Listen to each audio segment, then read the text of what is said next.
Bueno, ¿qué tal, Lucas? ¿Cómo estás? Preséntate si querés a la gente. ¿Ya estamos grabando? Estamos grabando. ¿Estamos al aire? Bueno, ¿Quién gracias por sos? la ¿Quién invitación. sos? ¿Quién soy? Lucas.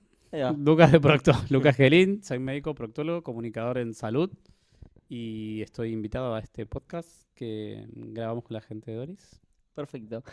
Lucas, no, mira, nosotros siempre arrancamos todas las entrevistas, como un poco yendo al principio de tu vida. Lucas, ¿por qué decidió ser médico? Arrancamos re tranqui, por suerte la entrevista como... vamos a decir pocos pero el primero, arranqué siendo médico, va medio por un poco de inconsciencia, porque en realidad me gustaba la biología, llegué a un colegio técnico y era un poco llevarle la contra a la realidad que venía teniendo en ese momento, entonces no tenía demasiada conciencia, tenía un pediatra que era lo más médico que existía en mi entorno familiar tal vez. Y entonces decidí ser médico porque me gustaba la biología y me parecía que era una herramienta. Después de ahí, como que eso se fue transformando o cambiando o me fui abrazando esa idea, pero inicialmente arrancó así. Bien, vamos a hacer un silencio que, si quieres, eso, molestalo para que no haga ruido y ya. Eh, no puede salir. Perdón, pero a la gente, acá hay un gato, bueno, mi gato dando vuelta. Bueno, seguimos. ¿Sabes lo que quiero preguntarte un poco? Porque lo que a mí me llama la atención de tu vida un poco es por qué decidiste proctología en la época que decidiste seguir proctología. No es lo mismo quizás hoy un médico que decide ejercer. Eh, y un poco también por el contexto social, ¿no? O sea, decir, no es lo mismo ser un proctólogo hace 40 años que ser un proctólogo hoy en día. Quizás a la pregunta, ¿qué diferencias verías entre elegir hoy la profesión de proctología y cuando vos la elegiste? Ok. Creo que en realidad a veces ser proctólogo hay como una connotación social o de lo que uno se espera, de lo que es un proctólogo, de lo que uno se imagina. Entonces, creo que no tiene tanta, yo trato de sacarle un poco la mística, digamos, o tanto el peso de la profesión como para que sea algo mucho más amigable y ameno. Por supuesto que la especialidad ha ido mutando y soy uno de los motores también de que la especialidad sea más amena y sea más agradable, que no tenga tanto tabú y tanta cosa rígida. Como fue hace 40 años no tengo la menor idea porque obviamente no lo viví.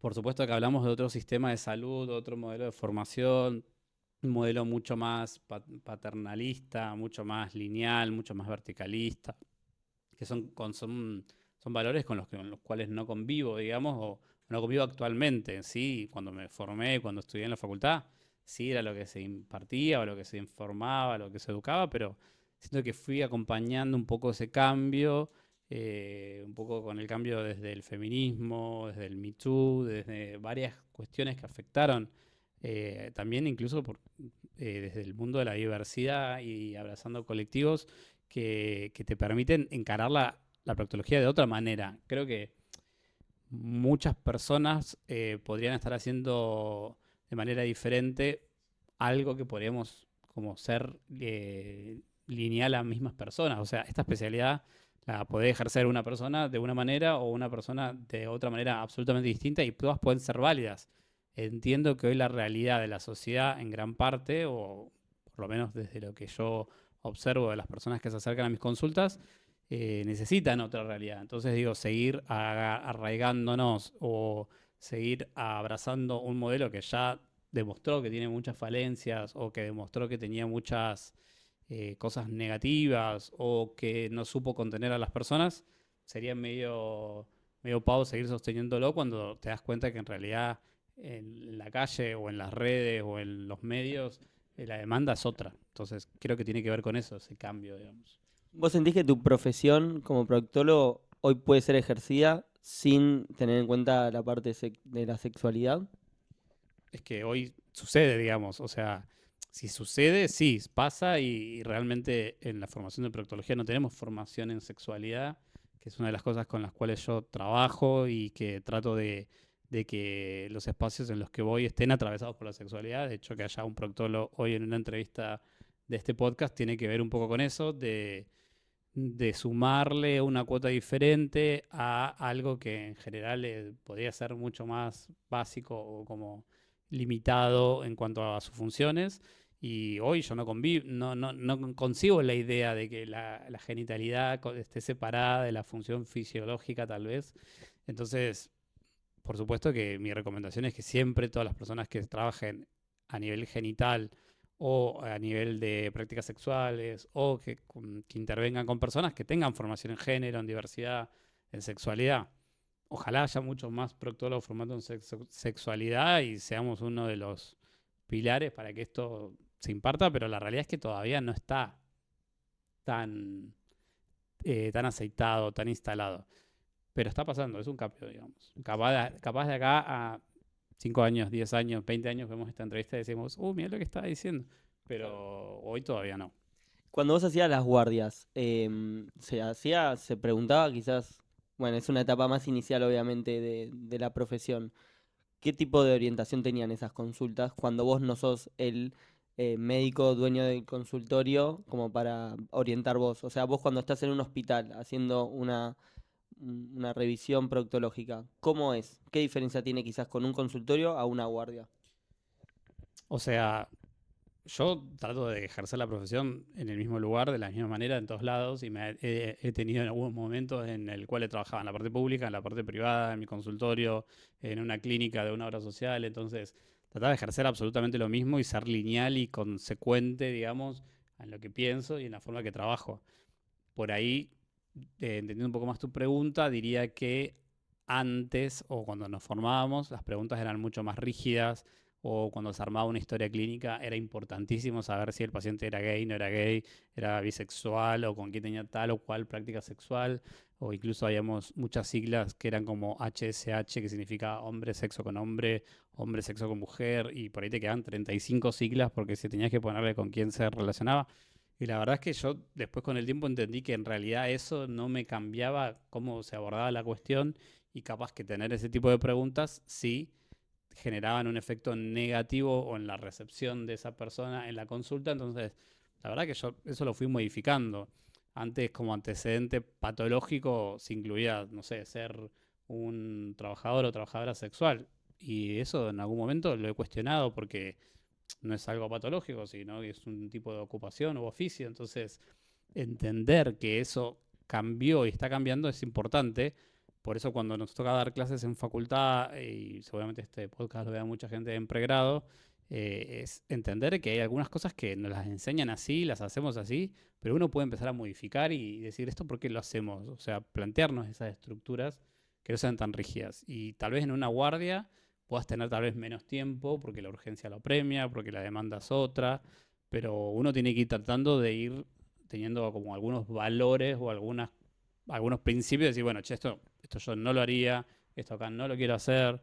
Hay situaciones que tal vez en una consulta de guardia hay que tener en cuenta cosas muy importantes, respetar la identidad de género, cómo abordar las consultas en una práctica, o incluso si la práctica, si la consulta de la guardia, depende por qué haya sido, pero si es por una urgencia, de qué forma lo preguntás, como, bueno, te metiste un objeto, ¿viste? Como si uno quiere como sacarle el problema de encima, eso también hay que tenerlo en cuenta porque eso también puede alejar del resultado final que es tener una buena consulta.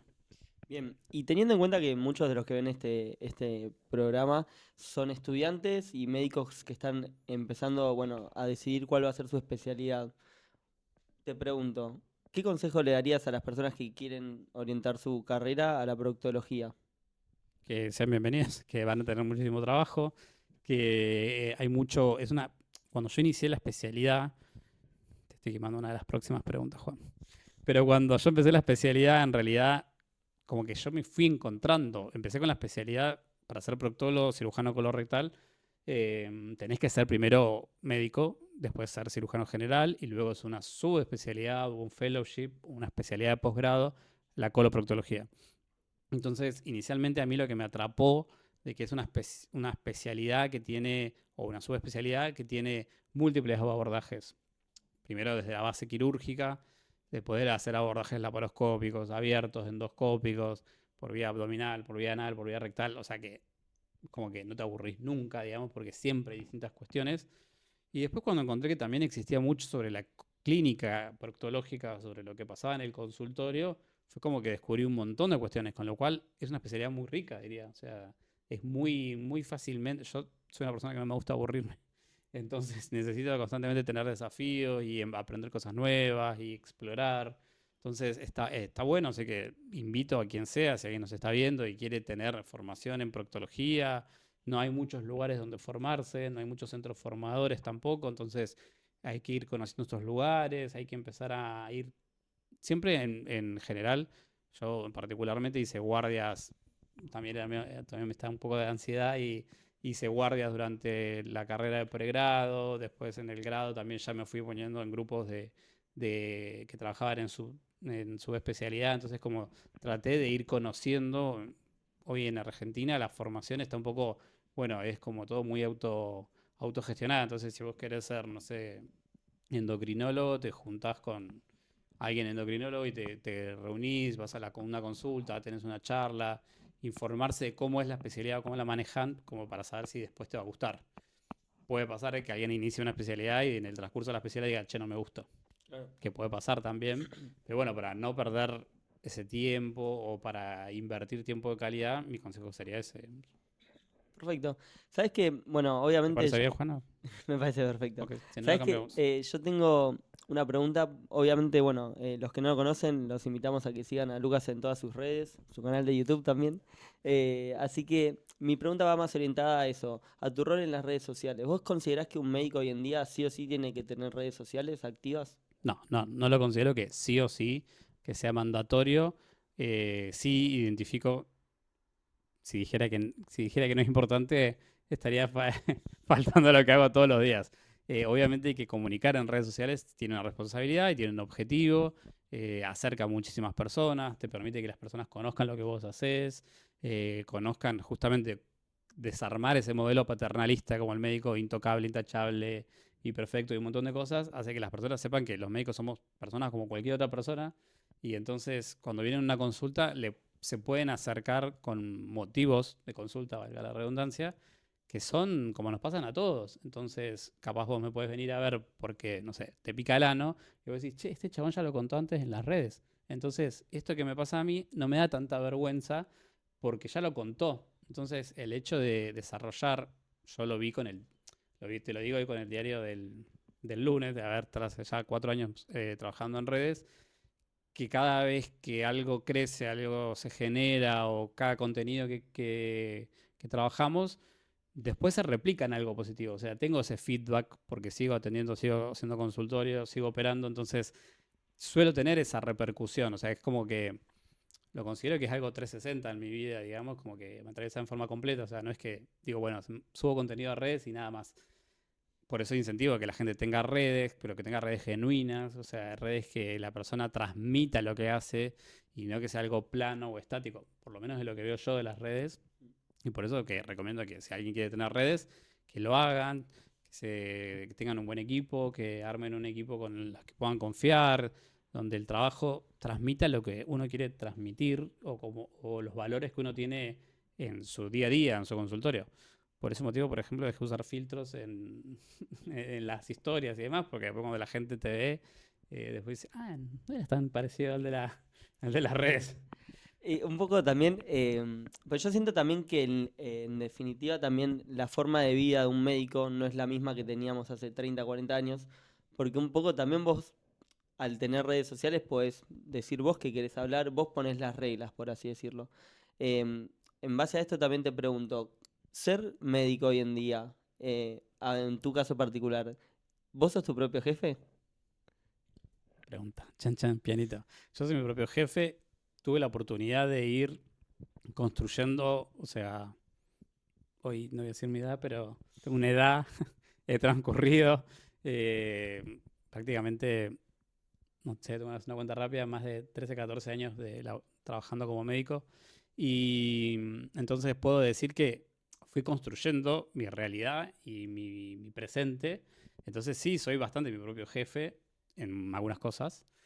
Gestiono mis horarios, me acomodo, pero eso forma parte de un montón de cuestiones. No creo que sean solamente las redes, por supuesto que las redes ayudan un montón, pero a la vez soy el primero que llega a consultorio, también soy el último, o sea, vos lo conocés porque Juan trabaja conmigo También. también, entonces eh, mucho del laburo que generamos o que creamos eh, tiene que ver con esto, digamos, con poder avanzar en lo que uno tiene ganas. Y cuando yo soy muy de cuando no tengo algo, no tengo ganas de hacerlo, no lo hago.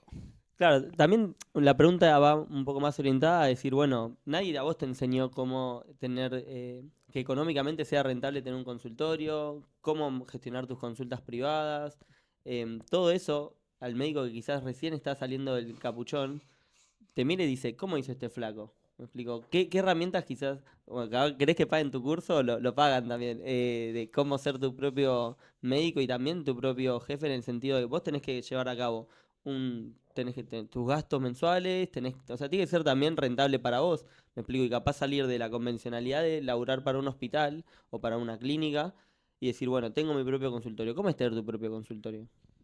Bueno, es un laburo arduo, un Mm. laburo que está buenísimo, que tiene requiere un montón de habilidades y cosas que no manejamos.